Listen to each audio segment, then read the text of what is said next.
Some people talk to themselves when they think, when they feel overwhelmed, when they're trying to make a decision. To many, this behavior looks strange, even concerning, but psychology tells a very different story. What if talking to yourself isn't a flaw, but a sign of a mind working deeply, deliberately, intelligently? What if this habit is not madness, but cognition in motion? In psychology, talking to oneself is known as self-talk, and it is far more common than most people realize. Nearly everyone engages in it at some point, silently or out loud, especially during moments of concentration, stress, or decision-making. Far from being a sign of instability, self-talk is a basic cognitive function that helps the brain organize information. Human thought is not naturally linear. Ideas emerge fragmented, emotional, and often chaotic.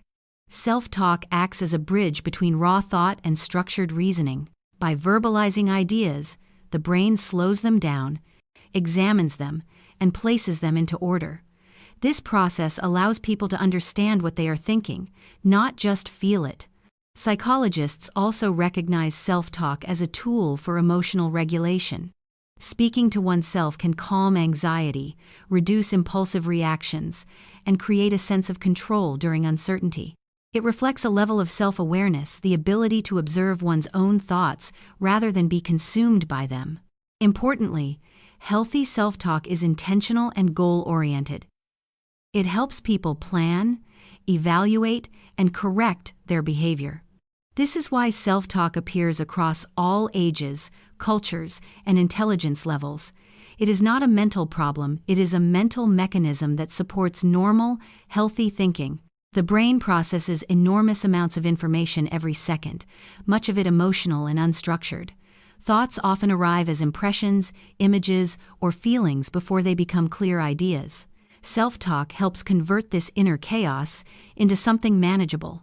Language gives thoughts a structure. When you speak to yourself, you are essentially placing your thinking onto mental tracks. Words force ideas to follow a sequence: cause, effect, option, consequence. This sequencing allows the brain to evaluate choices instead of reacting impulsively. Research shows that hearing your own voice activates different neural pathways than silent thought alone. Spoken self-talk enhances attention, working memory, and problem solving. It anchors the mind in the present task and reduces mental noise. This is especially noticeable during complex tasks. Athletes, surgeons, programmers, and writers often use self-talk to guide their actions step by step. Saying "focus," "slow down," or "next step" helps maintain cognitive clarity under pressure. In essence, self-talk is how the brain talks itself through complexity. It transforms vague mental overload into clear, actionable thinking, turning confusion into direction. People with complex thinking patterns often carry multiple ideas, scenarios, and possibilities in their minds at the same time. This cognitive richness can be powerful, but it can also become overwhelming. Self-talk acts as an anchor that keeps these layered thoughts from drifting into chaos. Research in cognitive psychology suggests that individuals with higher analytical or creative abilities rely more on verbal self-guidance.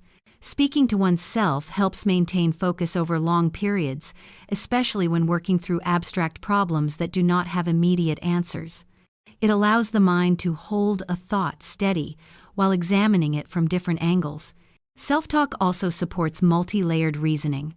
When problems involve emotional, logical, and practical components at once, internal dialogue helps separate and prioritize them.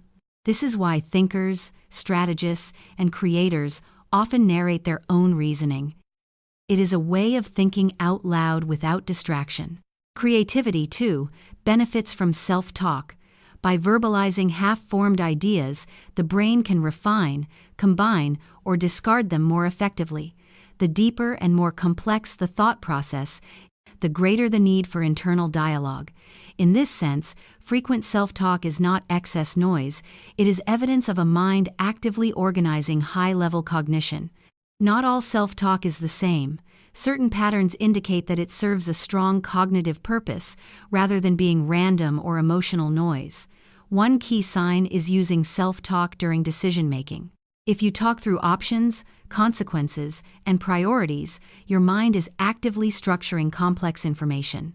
Another indicator is the use of second-person language, saying, "You need to focus," or calling yourself by name. Studies show this creates psychological distance, allowing for more objective reasoning and better self-control. High-level self-talk often involves rephrasing problems aloud. By restating a challenge in words, you clarify what truly matters and reduce mental overload. Many people also use self-talk to correct mistakes or reinforce progress. "That worked," or "next time, do this differently." Perhaps the clearest sign is improved focus when speaking aloud. If verbalizing thoughts sharpens attention rather than distracting you, it means self-talk is functioning as a cognitive tool. In these cases, talking to yourself is not a habit, it is an active form of thinking. At its deepest level, self-talk functions as a form of internal leadership.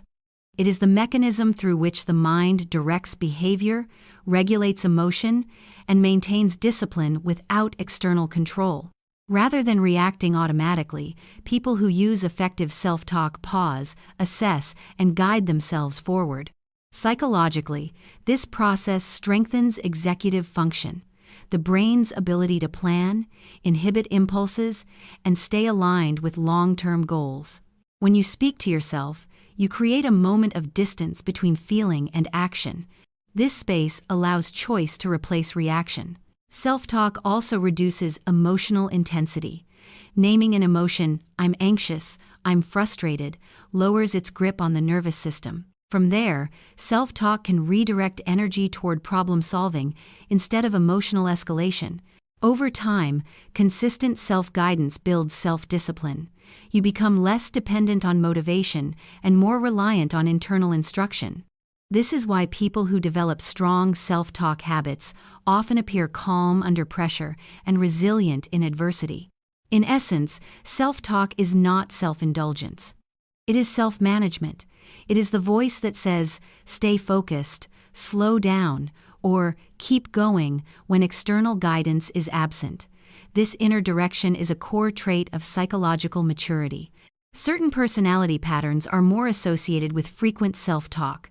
Deep introverts, for example, tend to process experiences internally rather than verbally with others. Self-talk becomes their primary space for reflection and meaning-making. Creative individuals, artists, writers, designers also rely heavily on inner dialogue. Their minds constantly generate ideas, emotions, and symbols, which require verbal framing to refine. Speaking thoughts aloud helps them shape imagination into structure. People with high emotional intelligence often use self-talk to regulate reactions and maintain empathy. They consciously guide their responses rather than acting on impulse. Analytical planners also benefit from self-talk as a way to simulate scenarios and anticipate outcomes. Finally, individuals who learned independence early in life often develop strong internal dialogue. When external support was limited, self-talk became a tool for reassurance, planning, and survival. Across these groups, self-talk is not a sign of isolation. It reflects a strong inner world, one capable of reflection, adaptation, and self-guidance. Despite its psychological benefits, self-talk is frequently misunderstood. Social norms tend to associate speaking aloud with communication directed toward others. When that expectation is broken, people assume something is wrong. As a result, self-talk is often labeled as odd, distracting, or socially inappropriate. One common misconception is that talking to oneself signals loneliness or social withdrawal.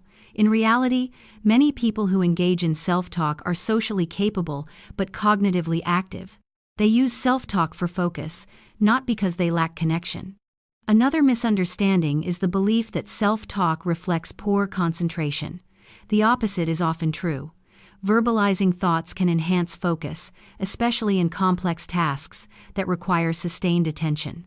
Media portrayals also contribute to stigma.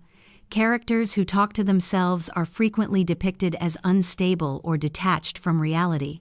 This exaggeration blurs the line between healthy self-talk and genuine psychological disorders. The truth is that self-talk is usually a sign of engagement, not dysfunction. It reflects a mind deeply involved in processing information. Society's discomfort comes not from danger, but from unfamiliarity.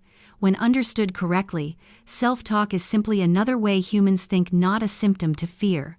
Beyond cognition, self-talk plays a powerful role in emotional well-being. The way you speak to yourself shapes how you experience stress, failure, and self-worth. Supportive self-talk can soothe the nervous system during moments of emotional overload. Psychologists often encourage replacing harsh inner criticism with constructive dialogue. Saying, "I'm struggling, but I can handle this," creates resilience. Over time, this practice rewires emotional responses, reducing anxiety and self-doubt. Self-talk also provides companionship during difficult moments. It does not replace relationships, but it offers internal support when external reassurance is unavailable. This can be especially important during grief, isolation, or major life transitions. Importantly, healing self-talk is intentional. It does not deny pain, it acknowledges it while offering guidance. "This hurts, but it will pass," is far more stabilizing than silent suppression. In this way, self-talk becomes an internal caregiver, steady, grounding, and compassionate. How you speak to yourself is not trivial. It directly influences mental health, emotional recovery, and long-term resilience. A crucial distinction must be made between healthy self-talk and clinical conditions. Normal self-talk is intentional, purposeful, and under conscious control. It helps clarify thinking, regulate emotions, and guide behavior toward productive outcomes. In contrast, psychological disorders involving speech, such as auditory hallucinations, are characterized by a loss of control. The person does not initiate the voices, cannot stop them, and often feels distressed or confused by their presence. These experiences disrupt reality rather than support it. Healthy self-talk does not interfere with daily functioning. It does not command harmful actions, distort perception, or disconnect a person from the present moment. Instead, it strengthens awareness and self-regulation. Another key difference is adaptability. Constructive self-talk changes with context. It becomes quieter when unnecessary and more active during stress or complexity. It serves the individual rather than dominates them. Understanding this distinction is important because stigma often arises from confusion. Talking to yourself is not the problem. Losing agency over the conversation is. When self-talk is guided by awareness and intention, it remains a cognitive strength, not a clinical concern. Self-talk becomes most powerful when it is used deliberately. The first step is awareness, noticing how you speak to yourself under pressure. Are your words guiding or criticizing? Clear, neutral language improves focus far more than self-judgment. Using goal-oriented statements helps structure action. Phrases like "one step at a time" or "focus on what's next" keep thinking aligned with progress. This turns self-talk into a mental roadmap. Replacing negative self-talk is also essential. Instead of "I always mess this up," try "this is difficult, but I'm learning." The brain responds to language as instruction, not commentary. Many high performers treat self-talk as internal coaching. They speak to themselves the way a supportive mentor would, firm, clear, and encouraging. Practicing this during decision-making or concentration strengthens cognitive control. When used intentionally, self-talk is not noise, it is strategy. It sharpens thinking, stabilizes emotion, and transforms inner dialogue into intellectual leverage. You don't talk to yourself because you're lonely. You do it because your mind is thinking. Self-talk is not a sign of weakness or instability. It is the sound of awareness organizing thought, emotion, and intention. Sometimes, the most important conversation you will ever have is the one that helps you understand yourself. Before the world ever hears a word,